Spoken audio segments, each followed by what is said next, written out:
Hi, I'm Livia, and today we're going to talk about Alzheimer's in a different way. Not just as bad luck, but as something our everyday lives can influence. And the big thing to know is this: Alzheimer's isn't automatically part of aging. Many experts now think modern lifestyle plays a real role. It is not simply a matter of bad luck or genetics for most people. Instead, it is frequently a disease of civilization. Our daily habits, the food we consume, the nutrients we lack, the toxins we are exposed to. So, in this video, we're going to unpack what that really means. We will discuss simple, evidence-based ideas, natural tools that may help protect the brain, offering a more hopeful, proactive path forward. The prevailing narrative for decades has been helplessness in the face of Alzheimer's. We were told it was a relentless, unstoppable deterioration tied to aging. However, growing scientific research is challenging this view. Many of the biological processes that lead to Alzheimer's are, in fact, reversible. The brain is a dynamic living system, constantly adapting to its environment. We have more influence over its destiny than we once believed. To grasp how we can protect our brain, we must first understand some basic terms. Dementia is a broad, general term describing a significant decline in mental ability, such as memory loss or impaired thinking, severe enough to interfere with daily life. It is a syndrome with many possible causes. Alzheimer's disease is the most common type of dementia. It slowly destroys memory, thinking skills, and eventually the ability to carry out the simplest tasks. At the heart of Alzheimer's is damaged neurons in specific regions, notably the hippocampus. We now know the adult brain can generate new neurons, neurogenesis, particularly in the hippocampus. This renewal underpins brain plasticity and cognitive function as we age. It means the brain has an innate mechanism for self-repair. When neurogenesis is robust, learning, memory formation, and mental flexibility are strong. When impaired, the hippocampus can shrink and cognition declines. Hippocampal health and size correlate directly with cognitive well-being. Lifestyle and environment strongly influence neurogenesis. Understanding what helps or hinders puts control back in our hands. The size and function of the hippocampus are dynamic and responsive to our actions. Scientific studies confirm this. Regular, moderate exercise, such as about an hour of walking daily, can increase hippocampal size. These structural gains correlate with better memory. A simple habit, tangible brain change. A comprehensive lifestyle overhaul, diet, exercise, stress management, has shown striking effects. In one case, hippocampal volume grew 12% in a year. Conversely, chronic toxin exposure can be neurotoxic. Diets high in processed foods, sugars, and unhealthy fats drive inflammation and harm neurogenesis. Deficiency in omega-3s, like DHA, links to smaller hippocampi and poorer cognition. Sedentary living, social isolation, and chronic stress further damage hippocampal health. Prolonged high cortisol suppresses neurogenesis and causes neurons to atrophy, accumulating risk over time. Protecting the hippocampus means reducing burdens and increasing supportive inputs. In the search for natural ways to support brain health, two interventions are gaining significant scientific attention. The first is Artemisia annua, or sweet wormwood. Long used traditionally, it contains diverse bioactives beyond artemisinin with synergistic whole plant effects.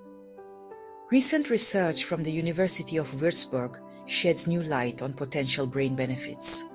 Lab tests showed it didn't just reduce inflammation, it also helped build new proteins and cell structures. That's important for healing and regrowth, meaning it may help rebuild damaged brain cells and their connections. Some products aim to enhance these effects. Artemo combines Artemisia annua with CBD, a non-psychoactive compound with calming and anti-inflammatory properties. It's designed to be absorbed better, which helps cells make the most of it.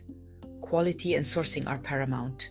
Clean, nutrient-rich soil, free from pesticides and heavy metals.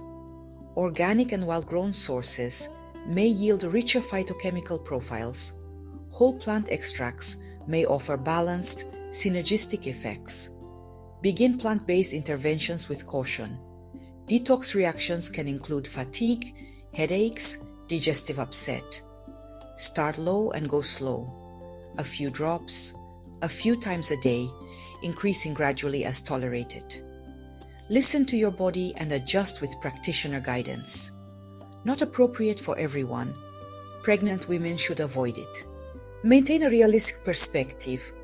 Artemisia, Annua, and CBD are not cures and should not replace medical care. The second natural tool showing promise is lithium. We are not discussing high-dose prescription lithium for bipolar disorder. Those doses require strict medical supervision. Here we focus on microdoses, trace amounts found in soil, drinking water, and some foods. Many argue lithium should be considered an essential trace mineral, akin to zinc or selenium. Modern agriculture and water purification can reduce natural lithium exposure. Suboptimal lithium status may be widespread and consequential for public health. Emerging research suggests nutritional lithium supports emotional balance and neurological stability. Regions with naturally higher lithium in water show lower rates of suicide, violent crime, and mental hospital admissions. Some studies suggest inverse correlations with certain cancers as well. You know, that research is really intriguing. At low doses, lithium modulates key proteins and enzymes. It may help slow down an enzyme called GSK3-beta, which is linked to Alzheimer's brain plaques and tangles. By easing overactivity, it may help prevent toxic structures from forming. It also exerts anti-inflammatory effects and may promote neurogenesis. Lithium appears to support BDNF, a growth factor for brain cells, encouraging growth, survival, and connection. These benefits show up at doses around 0.5 milligram to 1 milligram per day, which is tiny compared to psychiatric doses. Access varies by country. Consult your doctor, test baseline levels, and personalize dosage safely. Targeted tools like Artemisia annua and low-dose lithium work best atop a healthy lifestyle.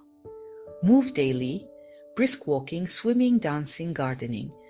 Around 30 minutes to stimulate BDNF and neurogenesis. Prioritize quality sleep so the glymphatic system can clear metabolic waste and toxic proteins.